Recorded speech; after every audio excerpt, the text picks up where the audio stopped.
The rescue helicopter circled above the dense Cherokee forest, its spotlight cutting through the pre-dawn darkness as search and rescue coordinator Sarah Littlehawk pressed her radio closer to her ear. "Say again, Unit 7. Did you find Ranger Whitehorse?" The crackling response from the ground team made her blood freeze. "Ma'am, you need to see this yourself." When Sarah's boots hit the forest floor 20 minutes later, she found Senior Ranger Marcus Whitehorse unconscious at the bottom of a rocky ravine, his body forming the center of something that defied every wildlife protocol she'd ever learned. A massive grizzly bear, easily 380 pounds of raw mountain power, lay curled protectively around Marcus's still form, her massive paws creating a living fortress against the cold Tennessee night. The bear's amber eyes tracked Sarah's every movement, not with aggression, but with an intelligence that sent chills down her spine.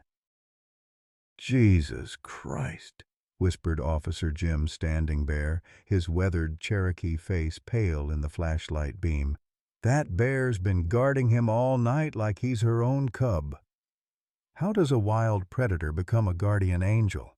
Leave a like and share your thoughts in the comments along with the city you're watching from now. Let's continue with the story. The Great Smoky Mountains had been Marcus Whitehorse's sanctuary for 15 years, but today they felt like a tomb. At 38, the senior park ranger carried the weight of loss in every deliberate step through the ancient Cherokee territory his ancestors had once called home. His weathered hands, scarred from countless rescues of injured wildlife, gripped the steering wheel of his patrol truck as he navigated the winding mountain roads that led deeper into the backcountry. Marcus lived alone in a modest ranger cabin perched on a ridge overlooking Cataract Falls, the same waterfall where his 5-year-old son Tommy had loved to skip stones before the accident 8 years ago. The cabin's silence had become his companion, broken only by the crackling of his radio and the distant calls of the wildlife he'd sworn to protect. Photos of Tommy still lined the mantelpiece, a gap-toothed grin beneath a miniature ranger hat, tiny hands holding a rescued baby owl, father and son sharing s'mores around a campfire that would never burn again. The tragedy that shattered Marcus's world had been swift and merciless. A drunk driver running a red light in Gatlinburg had taken both his wife Anna during childbirth complications and later his son Tommy in a collision that left Marcus himself broken in ways that medicine couldn't heal. The insurance settlement barely covered the medical bills, and the legal system's hollow apologies couldn't fill the void where laughter once echoed through his home. 3 miles down the mountain, in a cabin held together by Cherokee pride and Social Security checks, lived the one person who kept Marcus tethered to this world. Rose Whitehorse, 75 years old and sharp as the mountain air itself, was the keeper of their family's stories and the last fluent Cherokee speaker in their bloodline.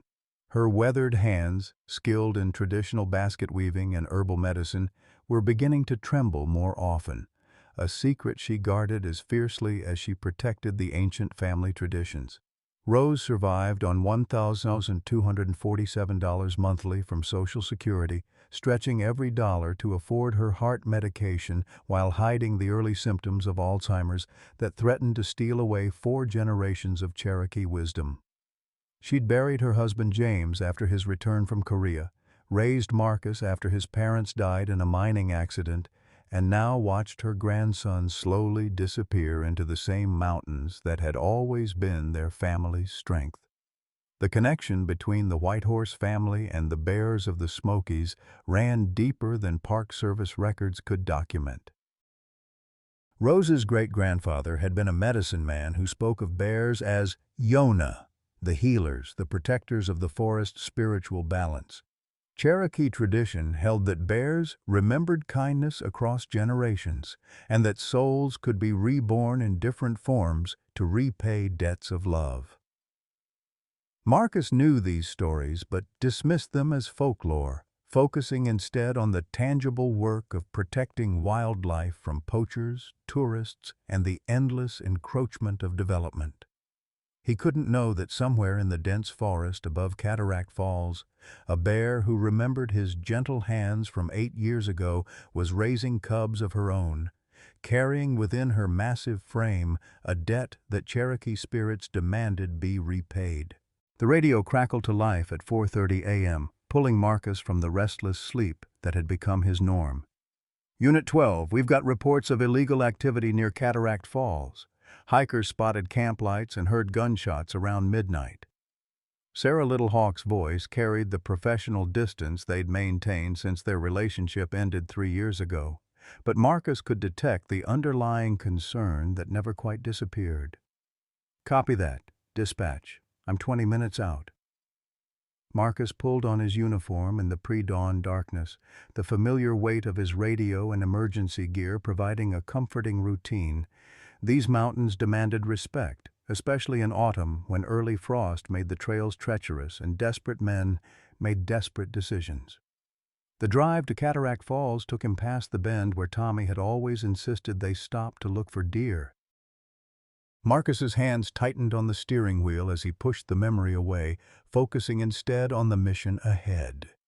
Poachers had been increasingly bold this season, knowing that budget cuts had reduced ranger patrols to skeleton crews. The illegal bear parts trade brought top dollar from overseas buyers. Gallbladders could fetch $3,000 each, and cubs brought even more from private collectors who didn't ask questions. Marcus parked his truck at the trailhead and began the 2-mile hike to the falls, his flashlight cutting through the darkness as he followed fresh tire tracks in the soft earth. The silence felt wrong, too complete, as if the forest itself was holding its breath. Even the morning birds seemed reluctant to announce the dawn. The first sign of trouble came as a glint of metal through the trees. Marcus clicked off his flashlight and crept forward, using skills learned from his Cherokee grandfather to move silently through the underbrush. What he found made his blood run cold. A sophisticated poaching operation with military-grade equipment, bear traps disguised as research snares, and enough firepower to outfit a small army. 3 men moved with practiced efficiency around their camp, their leader a man Marcus recognized with a sinking heart. Jake Morrison had been banned from the park 5 years ago after Marcus caught him running an illegal hunting guide service. Morrison had sworn revenge during his sentencing, and now he was back with friends who looked like they'd learned their trade in less civilized places than the Smoky Mountains. Marcus reached for his radio, but the signal bars showed 0. The mountains were notorious for dead zones, and Morrison had chosen his location well. The nearest backup was an hour away even if he could get word out, and by then these men would have vanished into the maze of old logging roads that crisscrossed the backcountry. Well, well. Look what wandered into our little party. Morrison's voice carried the false friendliness of a predator who'd cornered his prey. He'd appeared behind Marcus with the silence of someone who knew these woods almost as well as the ranger did. Marcus Whitehorse, the Cherokee Boy Scout who cost me 5 years of freedom. Marcus slowly raised his hands, mind racing through options that all led to the same conclusion. He was outgunned, outnumbered, and completely alone. Jake, I figured prison might have taught you the value of staying out of protected lands. Prison taught me a lot of things, Morrison replied, his 2 companions flanking Marcus with military precision. Mostly about how much money there is in exotic animal parts when you know the right people. Bears, especially pregnant females, bring premium prices. The words hit Marcus like a physical blow. Somewhere in these woods was a bear preparing to give birth, and these men intended to turn her and her cubs into profit margins. The thought of helpless cubs being torn from their mother triggered memories of his own helpless child, of holding Tommy's small hand in the hospital as machines beeped their futile protests against death. You can't do this, Jake. It's not just illegal. It's wrong on every level. Morrison laughed, the sound echoing off the rocky walls of the ravine. Wrong? You want to talk about wrong? How about destroying a man's livelihood because you got lucky and caught him with one deer out of season? How about a judge who cared more about woodland creatures than human beings trying to make a living? The argument was old and tired, the justification of men who saw nature as nothing more than a resource to be exploited.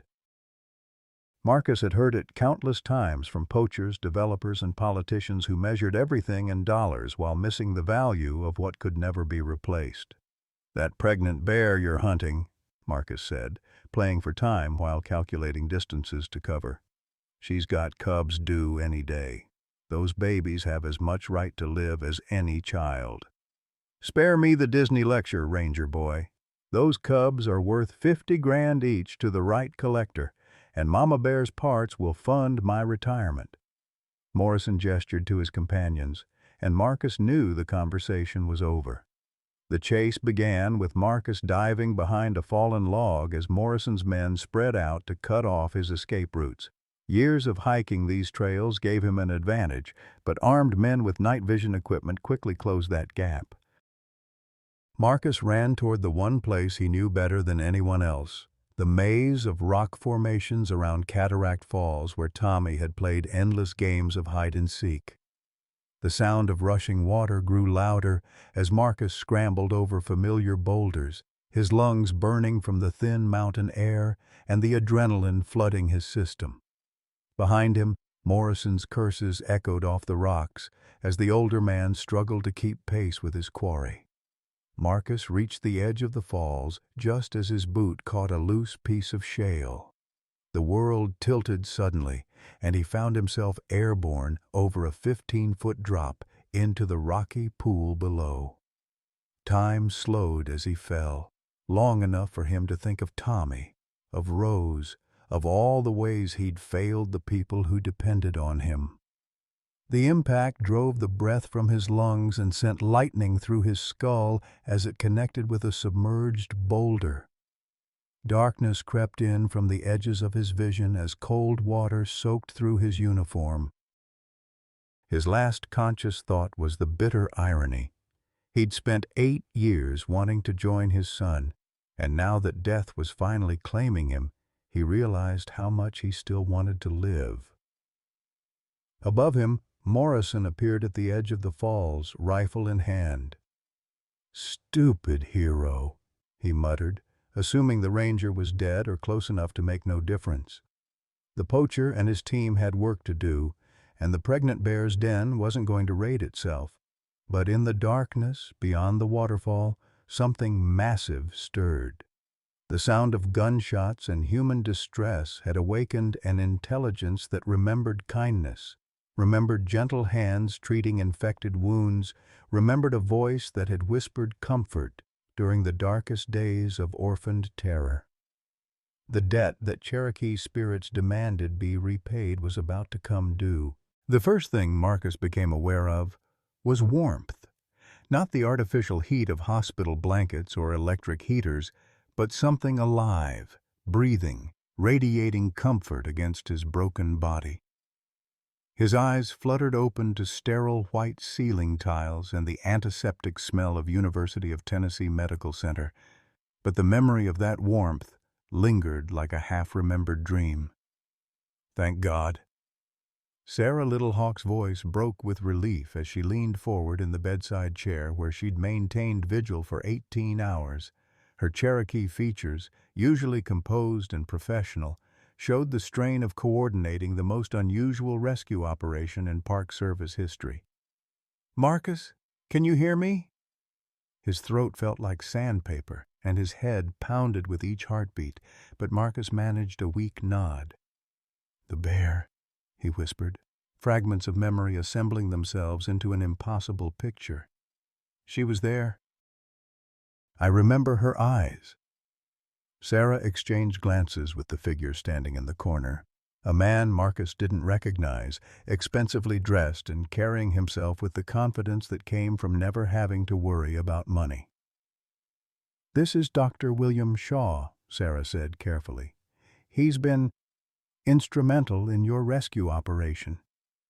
Shaw stepped forward, his pale blue eyes intense with an emotion Marcus couldn't identify. "Ranger Whitehorse, I'm glad you're alive. What happened to you?" "It's unprecedented. The bear that protected you, we've identified her from trail camera footage. She's a female grizzly, approximately 8 years old, currently pregnant and due to give birth within days." The words triggered a cascade of memories that made Marcus's head spin. 8 years ago, a tiny cub with infected wounds from a poacher's snare. Weeks of careful treatment, bottle feeding, gentle rehabilitation.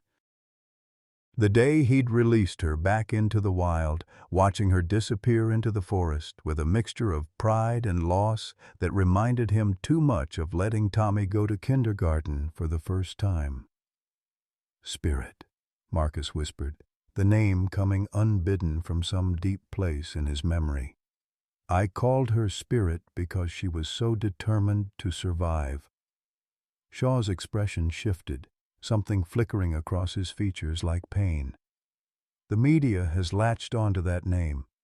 The footage of her protecting you is everywhere. CNN, National Geographic, every major network. The hashtag #SpiritBear is trending worldwide." As if summoned by their conversation, Marcus's phone buzzed with notifications that Sarah had been screening, messages from reporters, wildlife organizations, and strangers from around the globe who'd been moved by the story of a wild bear risking everything to protect the man who'd once saved her life. "There's something else," Sarah said, her voice taking on the formal tone she used for difficult conversations. "The poachers who attacked you, we caught 2 of them, but Morrison escaped. The operation was bigger than we thought. International wildlife trafficking, connections to organized crime.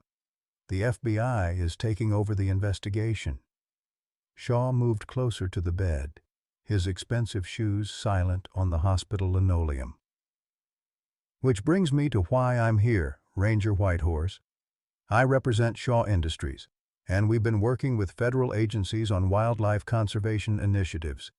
What happened to you has created an opportunity, a chance to study interspecies emotional bonding that could revolutionize our understanding of animal intelligence." Something in Shaw's tone set off warning bells in Marcus's head, the same instinct that had kept him alive through 15 years of dangerous encounters with both wildlife and human predators. "What kind of opportunity?" "Spirit needs to be brought into protective custody for her own safety and the safety of her cubs. The media attention has made her a target for every poacher and thrill seeker in the region. We have a state-of-the-art facility that can provide the perfect environment for her to give birth while allowing researchers to document her unique behavioral patterns." "No." The word came out stronger than Marcus felt, fueled by an anger that seemed to rise from his bones. "She's wild. She belongs in the mountains, not in some laboratory." Shaw's mask of professional concern slipped slightly, revealing something harder underneath. "With respect, Ranger Whitehorse, you're in no condition to make decisions about wildlife management. The bear's behavior is unprecedented, potentially dangerous. What if she tries to protect other humans who don't understand the situation? What if poachers kill her trying to capture her cubs?" The argument was logical, reasonable, and completely wrong in ways that Marcus struggled to articulate through his concussion-fogged thoughts. "She saved my life. I won't let her be caged for it." "She's not just any bear anymore," Shaw pressed, his voice taking on an edge of desperation that seemed out of proportion to the situation. "She's become a symbol, an icon. The scientific value alone could fund conservation efforts for decades. Think of the greater good." Before Marcus could respond, the hospital room door opened to admit a figure that commanded instant respect. Rose Whitehorse moved with the dignity of her 75 years, her traditional Cherokee dress a splash of color against the sterile hospital environment. Her silver hair was braided with beads that caught the fluorescent light, and her dark eyes held the wisdom of 4 generations. "Grandson," she said, her voice carrying the authority of Cherokee elders who'd witnessed the removal of their people, the destruction of their lands, and the slow fight back to recognition. "I have been waiting to speak with you." Shaw straightened as Rose entered, clearly recognizing power when he saw it, even if he didn't understand its source. "Mrs. Whitehorse, I was just explaining to your grandson the importance of protecting the bear that saved his life." Rose's gaze fixed on Shaw with the intensity of a raptor evaluating prey. "And who are you to speak of protection, young man? Your money cannot buy the right to cage a spirit that walks between worlds. I'm Dr. William Shaw, representing Shaw Industries. We have extensive experience in wildlife management and conservation. This situation requires professional oversight." "Shaw." Rose repeated the name as if tasting something bitter. "Your family name is known to us. Shaw Industries has been cutting Cherokee timber and hunting Cherokee land since before my grandmother was born. Now you come speaking of protection?" Shaw's face flushed, but his voice remained controlled. "That's ancient history, Mrs. Whitehorse. I'm talking about current conservation science, about protecting a remarkable animal from exploitation." "By exploiting her yourself?" Rose moved to Marcus's bedside, her weathered hand finding his with surprising strength. "In Cherokee tradition, when someone saves a life, they become responsible for that soul forever. But sometimes, child, the one being saved is the one doing the saving. That bear didn't just protect Marcus's body. She protected his spirit, his purpose." Marcus felt something click into place in his mind, a connection that went deeper than medical treatment or scientific study. "She's pregnant, isn't she? Due any day?" "The experts estimate 48-72 hours, Sarah confirmed, "which is why Dr. Shaw believes time is critical for her transfer to a controlled environment. She needs to be where she feels safe," Marcus said, the conviction growing stronger despite his physical weakness. "Somewhere she chose, somewhere that feels like home." Shaw's composure finally cracked. "Ranger Whitehorse, with all due respect, you suffered a severe concussion. Your judgment may be compromised. This bear represents a once-in-a-lifetime opportunity for scientific advancement. We can't let emotion override rational decision-making." Rose's laughter was soft, but carried an edge sharp as obsidian. "Rational? You want to cage a mother about to give birth because you think you can profit from her wisdom. Your science cannot measure what that bear knows about love, about debt, about the circles that connect all living things." The tension in the room was palpable as Shaw realized he was losing the argument to forces he didn't understand: tradition, intuition, and a bond forged in circumstances that defied his carefully ordered worldview. "The federal permits are already being processed. This isn't really a debate." "Then you don't know Cherokee law," Rose said quietly, "or the power of tribal sovereignty on ancestral lands. That bear is under our protection now, Dr. Shaw, and we protect our own." Against medical advice and Sarah's heated protests, Marcus discharged himself from the hospital on the third day.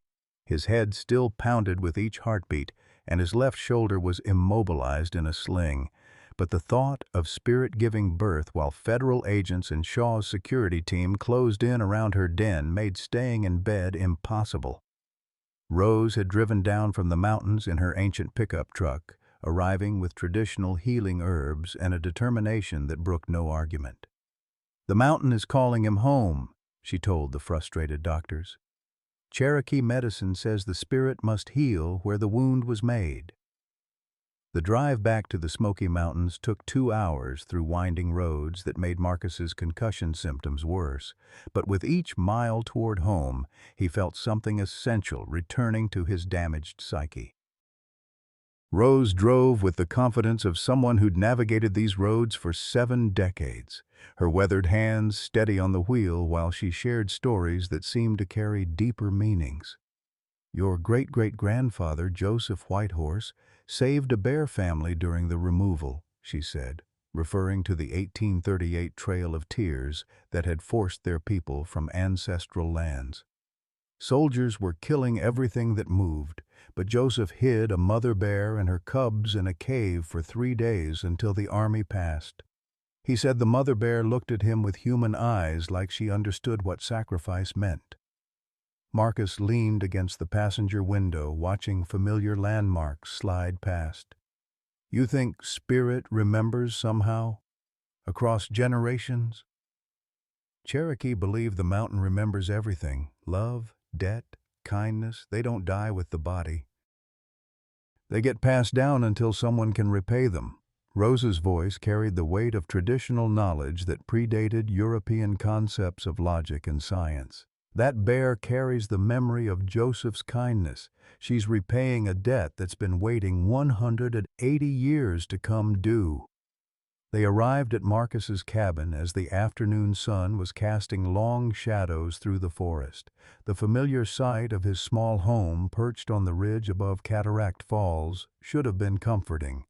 But news vans and federal vehicles lined the access road, turning his private sanctuary into a public circus.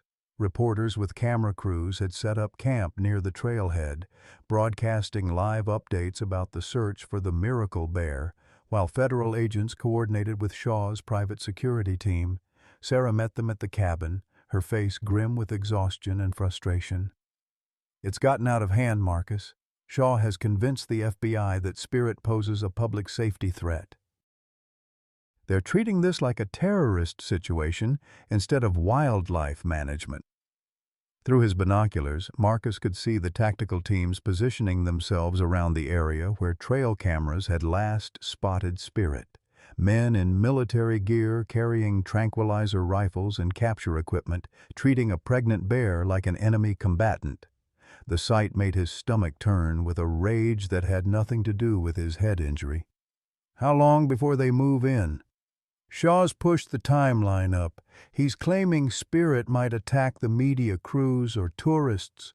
They're planning the capture operation for tomorrow at dawn. Sarah's voice carried a bitterness that Marcus had never heard before.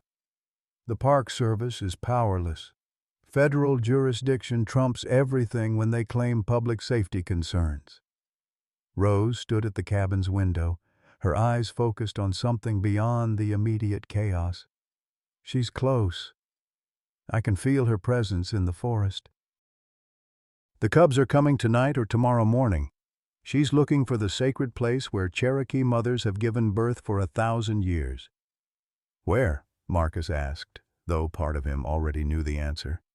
The cave behind Cataract Falls.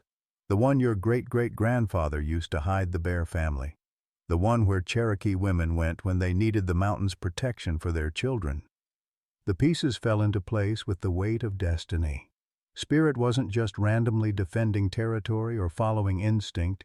She was being drawn to the same sacred space that had sheltered her ancestor and Marcus's ancestor during the darkest period of Cherokee history. The thought that she might give birth in that cave only to be captured and caged was unbearable. We have to warn her, Marcus said, already reaching for his Park Service radio. With what? Sarah gestured toward the federal command post visible through the trees. They're monitoring all Park Service communications. Shaw has thermal imaging drones, night vision equipment, and enough firepower to take down a small army. What are you going to do, walk out there and ask a pregnant bear to relocate? If I have to. The words surprised even Marcus, but once spoken they felt absolutely right. Spirit had risked everything to protect him when he was helpless and vulnerable. Now she was in the same position, and every instinct he possessed demanded that he return the favor. Rose turned from the window, her dark eyes bright with something that might have been pride. The Cherokee have a word for what you're feeling, grandson. Gadugi. The responsibility to help those who cannot help themselves. It's what makes us human instead of just another predator. Before anyone could stop him, Marcus was moving toward the door, driven by a certainty that transcended logic or personal safety. Sarah caught his arm, her grip gentle but firm. "Marcus, you can barely stand up. You've got a concussion, a dislocated shoulder, and you're talking about confronting federal agents and a wild bear. This isn't heroism. It's suicide. Maybe. But I can't live with myself if I don't try." He looked into Sarah's eyes, seeing the fear and love she was trying to hide behind professional concern. "She saved my life, Sarah, not just from Morrison's bullets, but from the emptiness that's been killing me since Tommy died. I found purpose again because of her." The sound of helicopters in the distance emphasized the urgency of the situation. Shaw's operation was mobilizing, and by dawn, Spirit would either be in a cage or dead from resisting capture. The media was already framing the story as a dangerous predator threatening innocent civilians, ignoring the truth about a mother bear trying to find a safe place to give birth. "There's something else you need to know," Sarah said, her voice dropping to a whisper. "I've been investigating Shaw Industries since this whole thing started. Their conservation foundation is a front. They're actually connected to the international wildlife trade, the same networks that Morrison was working with." The revelation hit Marcus like a physical blow. Shaw wasn't trying to protect Spirit. He was planning to exploit her, use her fame and unique behavior to legitimize a captive breeding program that would produce cubs for the exotic animal trade. The scientific research was just window dressing on an operation designed to turn Spirit's trust and intelligence into profit. "How certain are you? Financial records, shipping manifests, communication intercepts. Shaw Industries has been moving illegal wildlife products for years, hidden behind legitimate conservation work. The FBI doesn't know because Shaw has been feeding them information to build credibility." Marcus felt the last pieces of the puzzle clicking into place. Morrison's sophisticated equipment, the military precision of the poaching operation, Shaw's immediate appearance at the hospital with ready-made solutions, it had all been orchestrated to create a situation where Spirit could be legally captured and exploited. "We have to stop this." "How?" "We have no authority, no resources, and no way to prove Shaw's real intentions before it's too late. He's got federal backing, unlimited funding, and enough political connections to bury any accusations we might make." Rose's voice cut through their whispered argument like a blade through silk. "You're thinking like white men.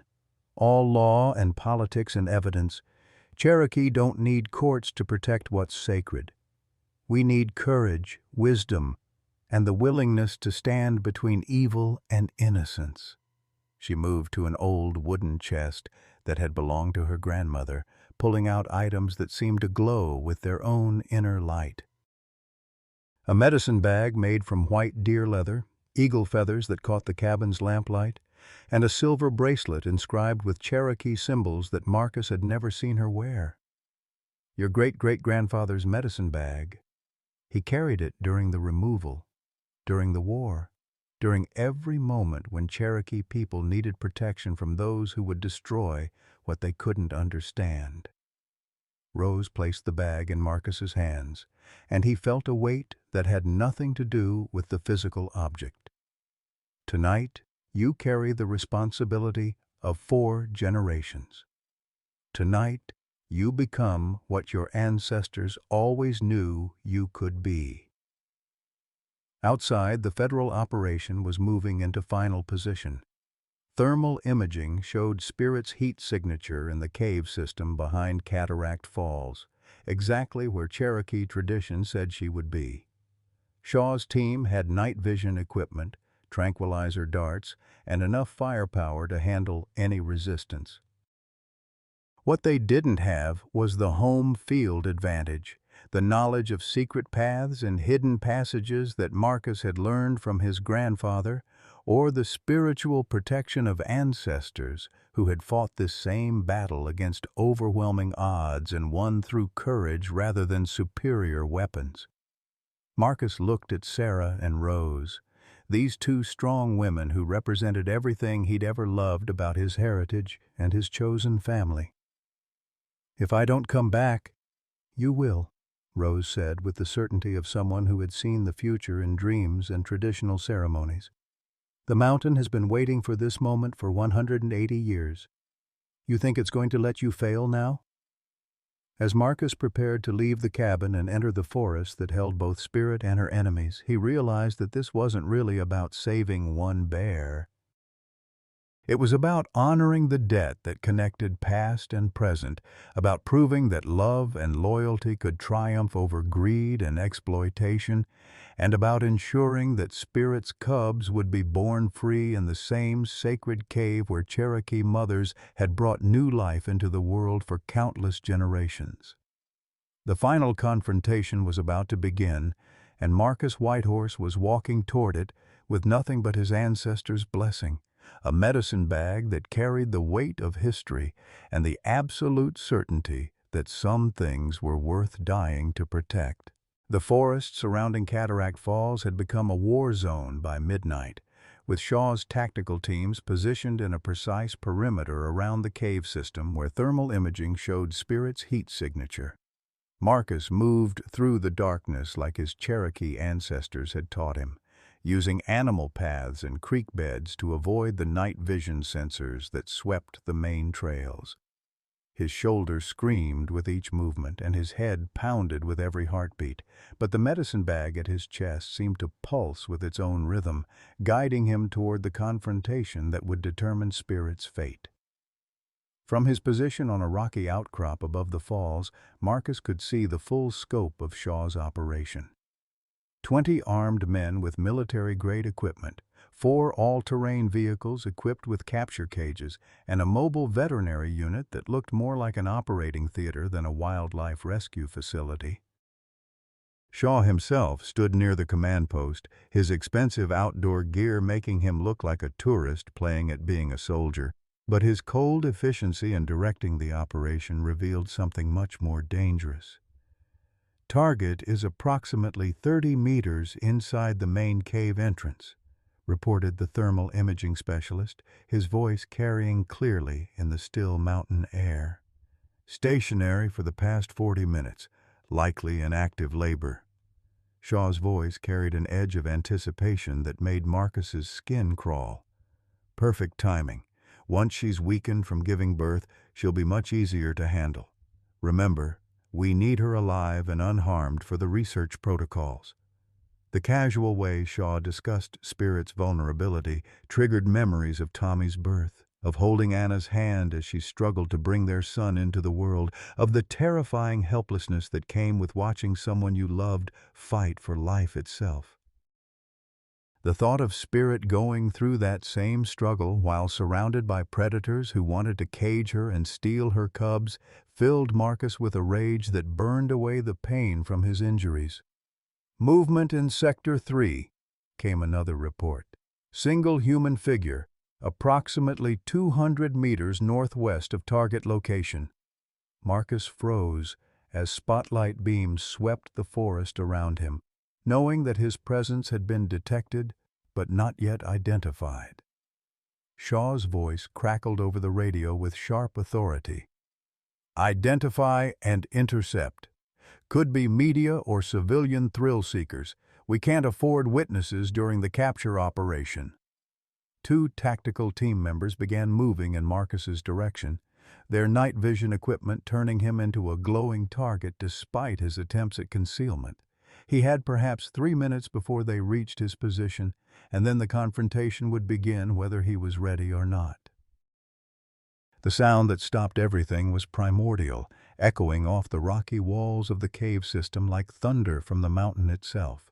Spirit's roar of pain and defiance as her labor intensified was unlike anything Marcus had ever heard. Not the aggressive challenge of a predator, but the fierce determination of a mother fighting to bring life into a hostile world. The sound seemed to penetrate Shaw's tactical teams, reminding them that they were dealing with something wild and powerful beyond their electronic equipment and tranquilizer protocols.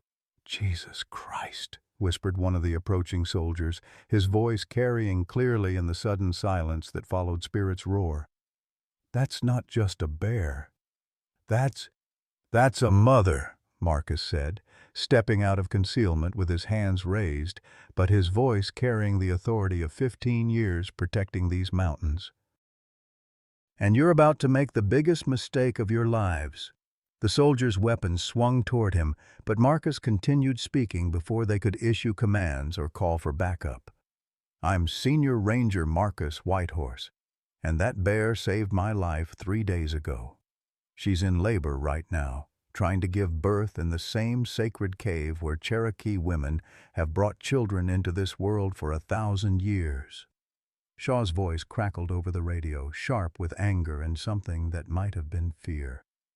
"Ranger Whitehorse, you're interfering with a federal wildlife operation. Stand down immediately or face arrest for obstruction of justice." Marcus keyed his own radio, broadcasting on the emergency frequency that would reach every Park Service facility, media crew, and law enforcement agency within 50 miles. "This is Senior Ranger Marcus Whitehorse with an urgent update on the spirit bear situation. What you're seeing is not a rescue operation. It's an illegal capture organized by Shaw Industries to exploit a pregnant bear for commercial purposes." The tactical teams hesitated, clearly receiving conflicting orders as Shaw's carefully constructed narrative began to crumble. Shaw himself appeared on the trail below, flanked by 2 private security guards and carrying a tranquilizer rifle that looked more like a military weapon than veterinary equipment. "Ranger Whitehorse, you're clearly suffering from post-concussion syndrome and making irrational decisions. That bear is dangerous, and these cubs need proper veterinary care that can only be provided in a controlled environment." "The only thing dangerous here is you," Marcus replied, his voice carrying across the forest with the clarity of mountain air. "I've spent 15 years in these woods, Shaw. I know the difference between protection and exploitation." Shaw's mask of professional concern finally slipped completely, revealing the cold calculation underneath. "You have no idea what you're dealing with, Ranger. This operation has federal backing, unlimited resources, and political protection at the highest levels. One Cherokee has-been with a head injury isn't going to stop progress." The racial slur hung in the air like a challenge, and Marcus felt something shift inside him. Not anger, but a calm certainty that came from finally understanding exactly what he was fighting.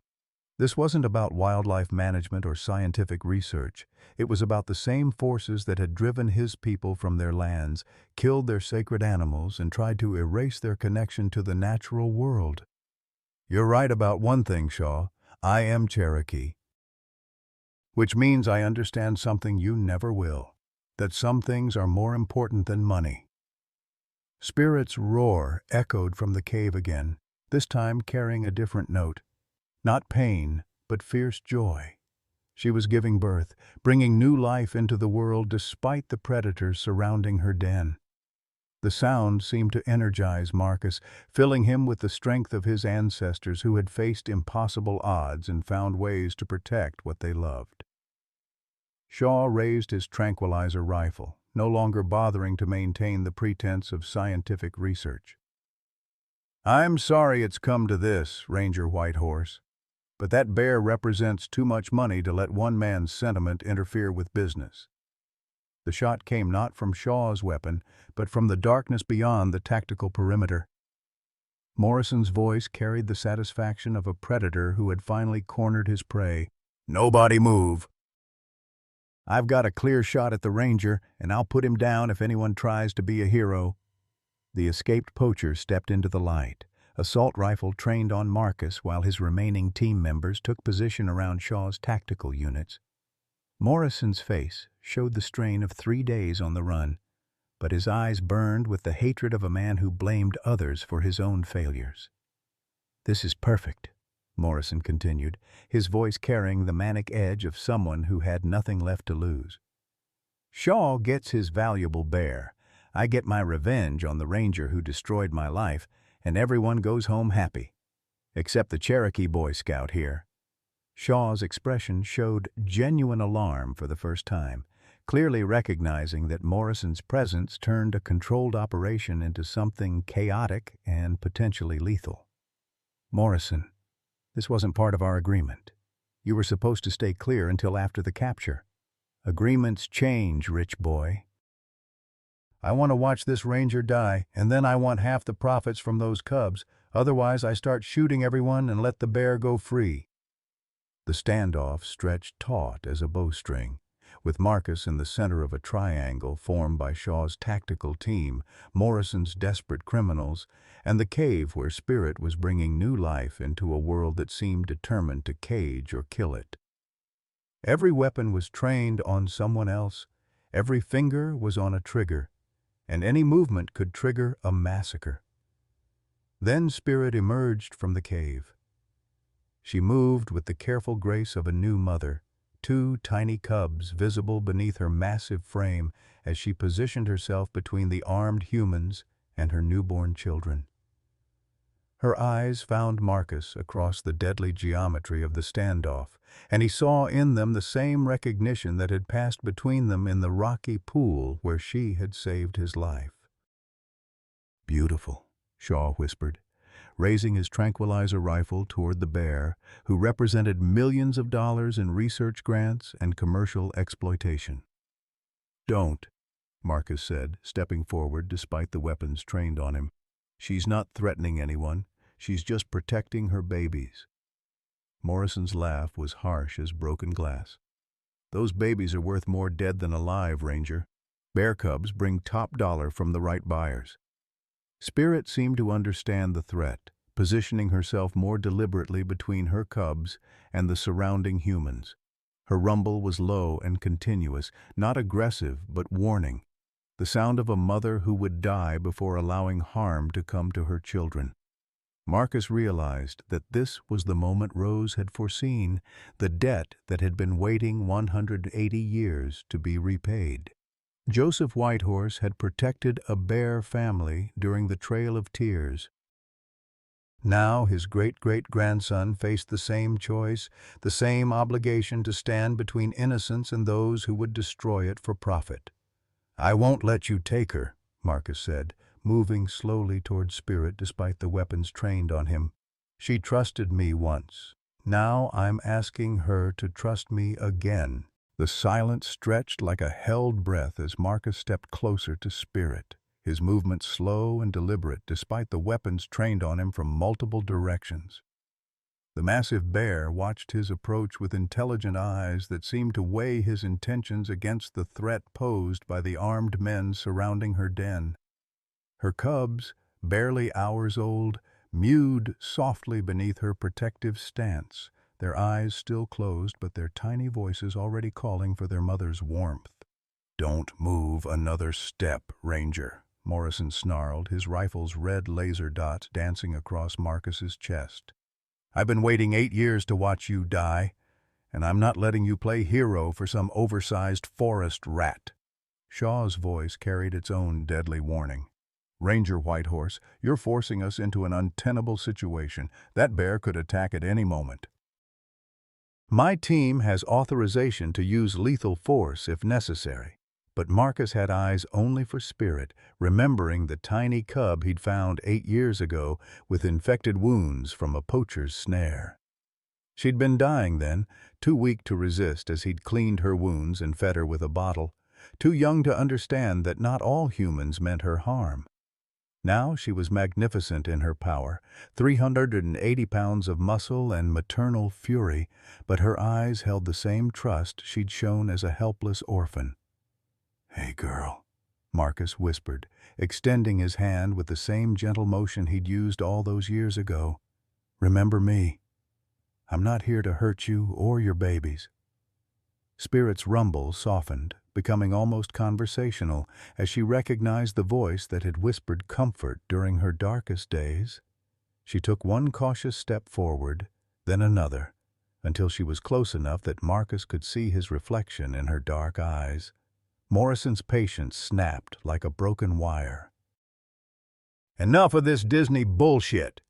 The assault rifle's muzzle flash lit up the forest as bullets sprayed toward Marcus and Spirit. But the bear was already moving with the lightning reflexes that had kept her alive in the mountains. She lunged not at Marcus, but between him and the gunfire, her massive body shielding him from Morrison's rage. The sound of the gunshot seemed to trigger everything at once. Shaw's tactical team opened fire with tranquilizer darts aimed at Spirit, while Morrison's remaining men engaged in a firefight with the federal agents who had finally realized they were dealing with criminals rather than researchers. In the chaos of muzzle flashes and shouting voices, Marcus threw himself over Spirit's cubs, using his own body to protect the newborns from the violence exploding around them. Spirit roared her defiance as tranquilizer darts thudded into her flanks, but the drugs were military grade, designed to drop a charging grizzly within seconds. She swayed on her feet, her eyes already glazing as the chemicals flooded her system, but she remained standing through pure maternal will. Her gaze found Marcus where he crouched over her cubs, and something passed between them that transcended species, a mother's desperate plea to protect her children. "I've got them," Marcus whispered, gathering the tiny bears against his chest as their drugged mother finally collapsed. "I promise, I've got them." Shaw appeared through the gunsmoke, his tranquilizer rifle smoking and his face flushed with triumph. "Excellent work. Get the mother loaded into transport cage 3 and the cubs into the mobile nursery. We can be airborne within the hour." But Marcus was already moving, the newborn cubs clutched against his chest as he backed toward the cave entrance. "You're not taking them anywhere, Shaw. This ends here. You're outnumbered and outgunned, Ranger. Those cubs need professional medical attention that only our facility can provide. You're condemning them to death with your misguided sentiment." The words might have carried weight if Marcus hadn't seen the shipping manifest Sarah had discovered, the financial records that revealed Shaw Industries' true business model. These cubs weren't going to any research facility. They were destined for private collectors who paid premium prices for exotic animals with no questions asked. "The only thing condemning them is your greed," Marcus replied, continuing his retreat toward the sacred cave where Cherokee mothers had given birth for generations. "These cubs belong in the wild, with their mother, not in some rich man's private zoo." Shaw's mask of scientific authority finally cracked completely, revealing the cold businessman underneath. "You naive fool. Do you have any idea how much money walks away if those cubs disappear into the forest? The research grants alone are worth millions, and the breeding rights." He raised his tranquilizer rifle toward Marcus. "I'm sorry, but I can't let you destroy everything I've worked for." The shot that rang out came not from Shaw's weapon, but from the ridge above the cave. Sarah Littlehawk's voice echoed off the rocky walls as she emerged from concealment with her service weapon drawn. "Drop it, Shaw. FBI. You're under arrest for conspiracy, wildlife trafficking, and about a dozen federal violations." Behind her came Rose Whitehorse, moving with the dignity of her 75 years, but carrying herself like the Cherokee warrior she'd always been. "And under tribal law, you're guilty of desecrating sacred ground and threatening the sacred animals under our protection." Shaw's tactical team found themselves surrounded by federal agents who had finally understood the true nature of the operation they'd been hired to support.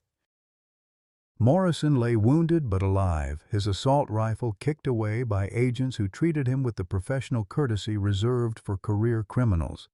The entire elaborate plan was collapsing like a house built on sand, undermined by the simple truth that some things couldn't be bought or stolen.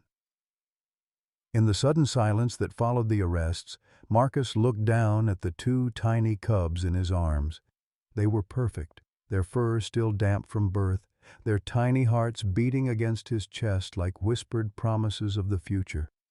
Spirit lay unconscious but breathing, the tranquilizer drugs already beginning to wear off as her massive constitution fought against the chemicals. "Will she be all right?" Marcus asked, kneeling beside the bear who had saved his life and trusted him with her most precious possessions. Sarah checked Spirit's vital signs with the expertise of someone trained in wildlife medicine. She'll be groggy for a few hours, but there's no permanent damage. The cubs are healthy, strong, and exactly where they belong, free in the mountains with their mother. As Marcus carefully placed the cubs beside their recovering mother, he felt something shift inside his chest, a lightness he hadn't experienced since Tommy's death. Spirit's trust, the successful protection of her cubs, the defeat of those who would exploit innocence for profit. It all combined to create a sense of purpose that had been missing from his life for 8 years. "Welcome to the world, little ones," he whispered to the cubs as they instinctively sought their mother's warmth. "You're going to love it here in the mountains." The revelations that emerged during Shaw's interrogation shattered everything Marcus thought he understood about the past 8 years of his life.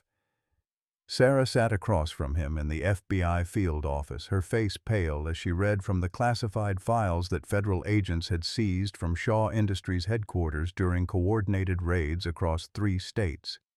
"Marcus, you need to hear this," Sarah said, her voice carrying the weight of terrible knowledge. Shaw's real name is William Shaw Henderson. He was adopted as an infant after his biological father died in a car accident in 1987. The words hit Marcus like physical blows, each syllable reshaping his understanding of everything that had transpired. "Henderson. That's your family name. Shaw is your second cousin, Marcus. His biological father was David Henderson, your grandfather's nephew." Sarah's hands trembled as she continued reading. "David Henderson died in a drunk driving accident on Route 441 in Gatlinburg on October 15, 1987. The passenger in the other vehicle was Anna Whitehorse, age 24, who was 8 months pregnant at the time." The medical files scattered across the table told a story more devastating than Marcus had ever imagined. Anna had survived the initial impact but suffered complications that led to emergency surgery. Their son Tommy had been born 6 weeks premature, his small body already fighting for life before he'd even taken his first breath. The birth trauma had weakened both mother and child, setting in motion a chain of medical complications that would eventually claim both their lives. "Shaw Industries paid all the medical bills," Sarah continued, her voice barely above a whisper. "Anonymous donations through a shell corporation made over the course of 8 years. They've been watching your family since Tommy was born, Marcus." The adoption agency records show that William Shaw was raised believing his father died in a heroic accident, saving someone else's life. He never knew about the drunk driving, never knew about your family. Marcus stared at the photographs scattered across the table. Shaw as a child at expensive private schools, Shaw graduating from veterinary school, Shaw inheriting millions from the adoptive family that had given him everything while hiding the truth about his origins. The irony was crushing. Shaw had spent years trying to atone for environmental damage he thought his adoptive family had caused, never knowing that his real family's destruction had created the very tragedy that had shaped Marcus's life. "There's more," Sarah said, opening another file with the reluctance of someone handling explosives. "The poaching operation Morrison was running, Shaw Industries was funding it, but not directly." Shaw's adoptive father, Charles Shaw, had been secretly financing wildlife trafficking operations for decades. When he died last year, William discovered the truth about the family business and tried to shut everything down. The pieces of the puzzle were falling into place with sickening clarity. Shaw had inherited a fortune built on environmental destruction and wildlife exploitation. His conservation foundation hadn't been a front for continued illegal activities. It had been a desperate attempt to undo the damage his adoptive family had caused. But Morrison and his criminal network had continued operating using Shaw family money that William couldn't track or stop. So Morrison's raid on Spirit's territory wasn't random, Marcus said, understanding finally dawning. He was working for the same network that Shaw was trying to destroy. Exactly. And when Shaw discovered the connection between you and his biological father, he became obsessed with making amends. The medical bills, the conservation grants to Cherokee programs, even his appearance at the hospital. It was all guilt over something he didn't even know his real father had done. Rose Whitehorse spoke from the corner where she'd been listening with the patience of someone who had seen the circles of family trauma close before. The mountain remembers everything, grandson. Every debt, every kindness, every wound that needs healing. This young man has been carrying the weight of his father's sins without even knowing what they were. The door opened to admit federal agents escorting Shaw, whose expensive clothes had been replaced by orange jail coveralls. His pale blue eyes, so similar to Marcus's own, carried the shell-shocked expression of someone whose entire worldview had been systematically destroyed. The confident businessman who had tried to capture Spirit was gone, replaced by a broken man who finally understood the full scope of the tragedy that connected their families. "I didn't know," Shaw said, his voice barely audible as he looked at Marcus. "My God, I didn't know. All these years trying to make up for what I thought was environmental damage. And I never knew about your wife, your son. My father killed your family." Marcus felt an emotion he couldn't name.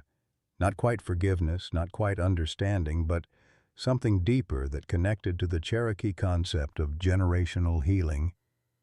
"You weren't driving that car, Shaw. You weren't even born yet when the damage was done. But I benefited from it. Every privilege I ever had, every opportunity, every dollar that paid for my education, it all came from the insurance money and legal settlements after the accident. I've been living off your family's suffering for 35 years. The weight of Shaw's revelation hung heavy in the small interrogation room.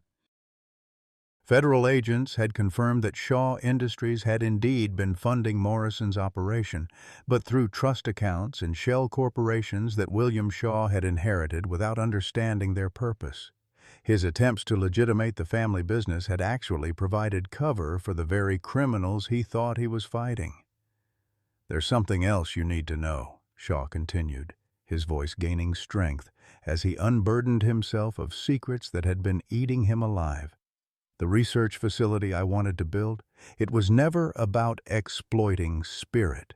I'd discovered that my adoptive family had been involved in wildlife trafficking, and I thought if I could create a legitimate research program, I could provide a safe haven for animals that had been rescued from the black market." Sarah leaned forward, her federal training kicking in as she tried to separate truth from elaborate deception. "The shipping manifests we found suggest otherwise. Transport cages, veterinary equipment designed for capture rather than care. All of it was for the rescue operation. We'd identified over 200 animals being held in private collections, most of them taken illegally from national parks and tribal lands.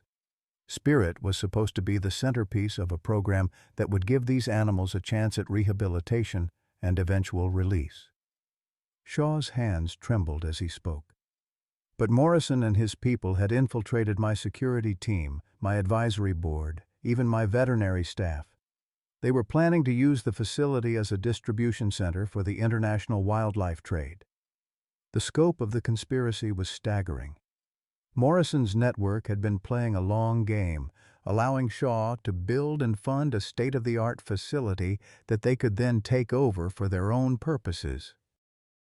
Spirit's capture was supposed to provide legitimacy for the operation while generating millions in illegal profits from her cubs and the other animals Shaw thought he was saving. "I never wanted to hurt her," Shaw said, looking directly at Marcus for the first time. "When I saw that video of her protecting you, I thought it was a sign, a chance to do something right with all the money that came from something so wrong. I thought if I could study her, understand what made her capable of that kind of loyalty, maybe I could create programs that would heal the damage my family had done." Rose stood and moved closer to Shaw, her weathered hand reaching out to touch his face with the gentleness she'd once shown Marcus as a grieving child. The Cherokee believe that wounds can be healed across generations, but only when the truth is spoken and the debt is acknowledged. You've carried your father's burden without knowing what it was. Now you have the chance to put it down.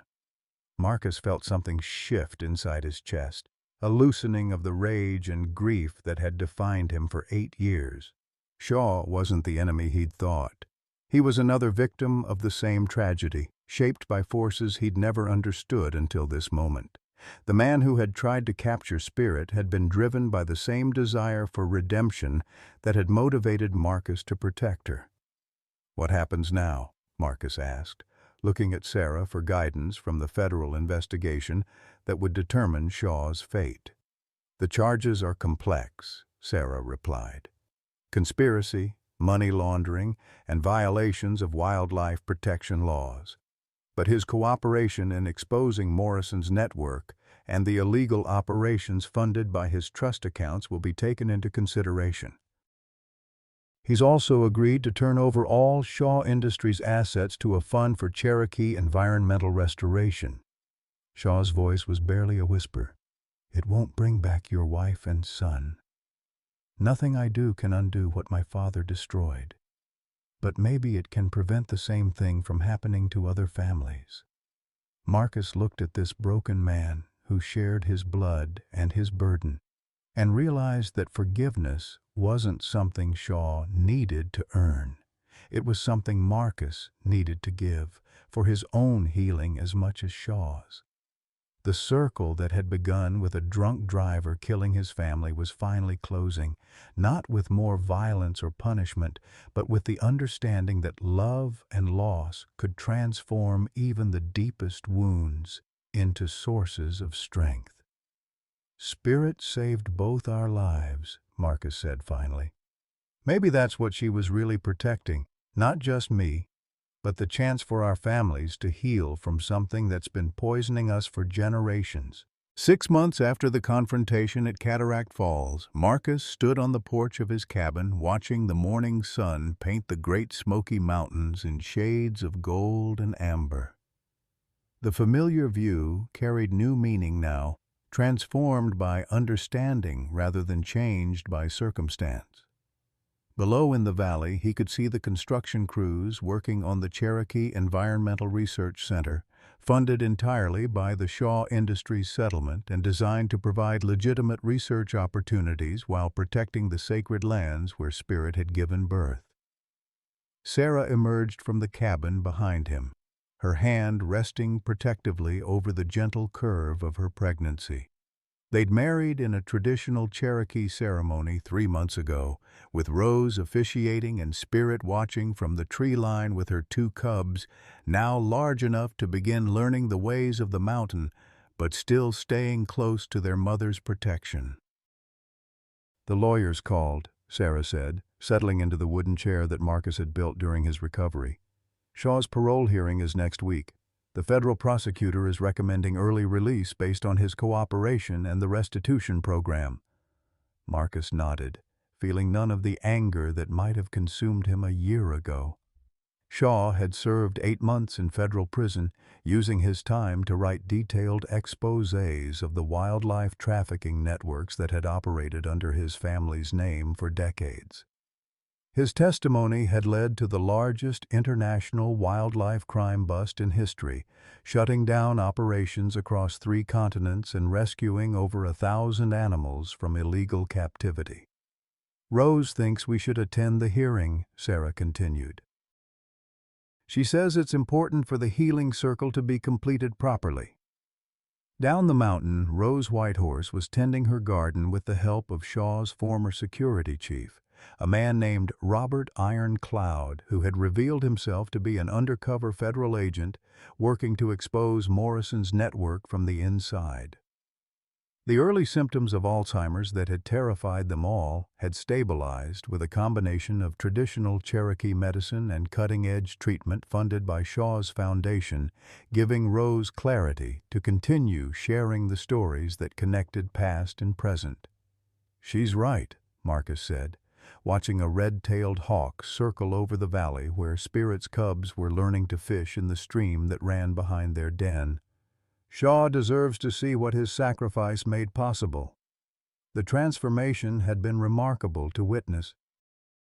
Shaw Industries' assets had been liquidated to create the largest environmental restoration fund in Tennessee history, returning over 100,000 acres of ancestral Cherokee land to tribal control while funding research programs that honored traditional ecological knowledge alongside modern science. William Shaw himself had emerged from prison a different man, his inherited privilege replaced by a deeper understanding of the connections that bound all living things. Marcus's radio crackled with Sarah's voice from the research center. "Marcus, we've got movement at Den Site 3. Spirit's bringing the cubs down to the lower meadow." He raised his binoculars, scanning the familiar terrain until he found them. Spirit, magnificent in her full adult power, leading her cubs through a landscape where they would never fear capture or exploitation. The cubs, now 7 months old and weighing nearly 100 pounds each, showed their mother's intelligence and their own distinct personalities. Now, the female cub was bold and curious, often venturing ahead to investigate new sounds or scents, while the male was more cautious, staying close to Spirit's massive form. "They're heading toward the Memorial Grove," Marcus observed, referring to the stand of ancient oak trees where the Cherokee community had placed markers honoring Tommy Whitehorse and Anna Whitehorse Henderson, acknowledging their role in the chain of events that had led to healing across generations. Sarah's hand found his, their fingers intertwining as they watched the Bear family move through the morning light. "Dr. Morrison's final hearing is this afternoon. 25 years federal prison, no possibility of parole." Morrison had shown no remorse during his trial, maintaining that he was a businessman providing services to legitimate customers who could afford exotic animals. His network had been trafficking in everything from bear cubs to endangered big cats, generating millions in profits while driving species toward extinction. The scope of his operation had shocked even federal prosecutors accustomed to wildlife crime. "Good," Marcus said simply. "Some wounds could be healed through understanding and forgiveness, but others required justice to prevent them from spreading to innocent victims." A movement at the edge of the clearing caught his attention. A familiar figure in simple work clothes approaching the cabin on foot. William Shaw looked nothing like the wealthy businessman who had tried to capture Spirit 8 months ago. Prison had stripped away his arrogance, revealing someone younger and more vulnerable, carrying himself with the careful humility of a man who had discovered the price of his privilege. "I wasn't sure you'd want to see me," Shaw said as he climbed the porch steps, his voice carrying the uncertainty of someone still learning how to navigate relationships based on truth rather than power. Marcus studied his second cousin, seeing family resemblance in the bone structure and eye color that connected them to Cherokee ancestors neither had known about until federal investigators revealed their shared bloodline. "Rose says family is family, regardless of the mistakes that came between us. I've been working with the Tribal Council on the Land Restoration Project," Shaw continued, settling into the third chair that Sarah had placed there in anticipation of his visit. "Learning traditional ecological methods from the elders, trying to understand what my adoptive family destroyed so I can help repair it properly." Sarah poured coffee from the pot she'd brought outside, the domestic gesture creating a sense of normalcy around a conversation that would have been impossible before Spirit's intervention in their lives. "The council is impressed with your progress. Elder Blackbird says you have the patience to learn Cherokee ways properly." Shaw's smile was tentative but genuine. "It's the first useful thing I've ever learned. All those years of expensive education, and I never understood the basic principle that everything is connected, that healing one wound can heal others if you're willing to do the work."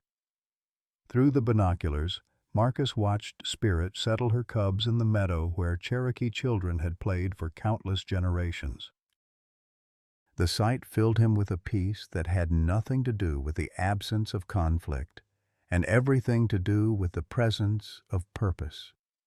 Tommy's death had nearly destroyed him, but it had also set in motion the events that brought Spirit back into his life, revealed the family connections that bound him to Shaw, and created the opportunity for healing that extended far beyond their personal losses. "She's watching us," Sarah observed, following Marcus's gaze to where Spirit had raised her massive head in their direction. "She always is," Marcus replied, raising his hand in a gesture of greeting that the great bear seemed to acknowledge with a slight nod before returning her attention to her cubs. The circle that had begun with tragedy was closing with hope, love, and the understanding that some debts could only be repaid across generations by those willing to carry the burden of healing forward into the light. Sometimes the greatest gifts come wrapped in our deepest pain. Marcus Whitehorse lost everything that mattered: his wife, his precious 5-year-old son Tommy, and nearly his own will to live. For 8 years, he carried that unbearable weight alone in the Cherokee Mountains, believing his story was one of endings. But when a 380-pound grizzly bear named Spirit risked her own life to protect him, Marcus discovered something profound. Love doesn't die when someone does.